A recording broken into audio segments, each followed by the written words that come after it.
Baik, bismillahirrahmanirrahim. Assalamualaikum warahmatullahi wabarakatuh. Bertemu kembali kepada pelajar-pelajar tingkatan 4.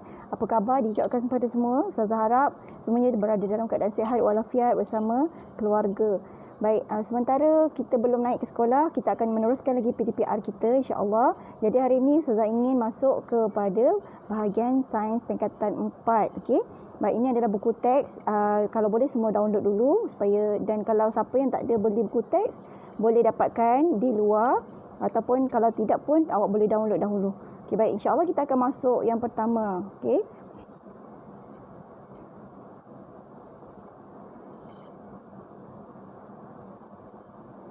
Okey, ini adalah muka surat depan. Kita pergi masuk ke dalam sains tingkatan 4. Okey, baik, ini adalah tajuk ataupun kandungan buku teks yang awak akan belajar. InsyaAllah hari ini kita akan masuk tema yang pertama, iaitu kaedah saintifik. Okey, iaitu tema yang pertama, kaedah saintifik. Bab yang pertama iaitu langkah keselamatan di dalam makmal.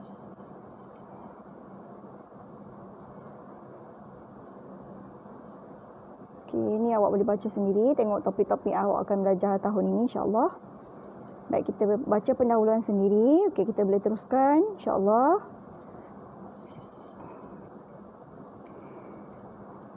Okey, ni awak boleh baca sendiri. Okey, baik, kita masuk tema yang pertama iaitu kaedah saintifik. Okey, apa itu kaedah saintifik? Bila kita sebut mata pelajaran sains, maka kita akan belajar tingkat kaedah saintifik. Okay, kita pergi pertama. Baik, bab yang pertama iaitu langkah keselamatan di dalam makmal. Sebut tentang sains, maka kita akan tergambar iaitu tentang makmal. Sains tak boleh dipisahkan dengan makmal.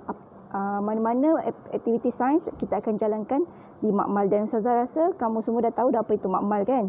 Jadi apakah langkah-langkah keselamatan yang perlu ada di dalam makmal? Okey. Baik, dah bersedia semua, kita tengok yang pertama.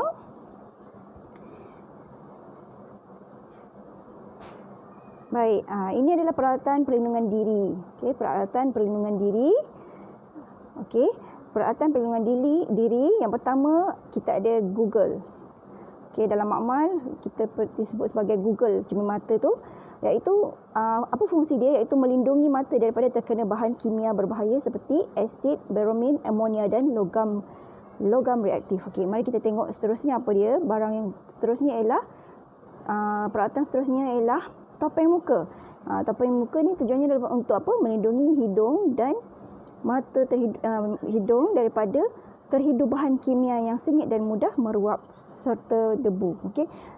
Kalau kita perasan hari-hari setakat ni kalau kita keluar dalam musim Covid ni, topeng muka ni dah hari-hari kita pakailah kalau awak keluar, betul tak? Okey, jadi awak dah tahulah bentuknya macam mana. Okey, seterusnya ialah sarung tangan. Sarung tangan ini diperbuat daripada getah yang melindungi tangan daripada bahan kimia berbahaya. Okey, jadi sarung tangan diperlukan. Yang seterusnya ialah baju makmal. Okey, baju makmal terdiri daripada lapisan keselamatan dan mudah untuk dibuka sekiranya ada kecemasan. Baju makmal ni penting untuk melindungi kerosakan pada pakaian. Okay, kalau awak perasan baju makmal ni, siapa yang pernah pegang baju makmal ni, baju dia, kain dia agak tebal, tidak mudah terbakar, dan dia berbentuk sarung. Kalau kau ada kebakaran boleh dibuka dengan segera.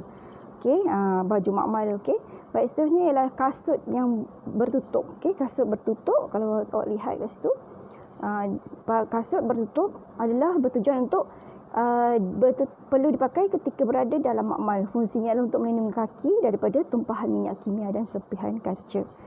Okey, baik, itu adalah peralatan perlindungan dalam makmal. Okey, kita pergi pada seterusnya. Okey, baik, seterusnya kita akan pergi pada peralatan perlindungan diri di dalam makmal.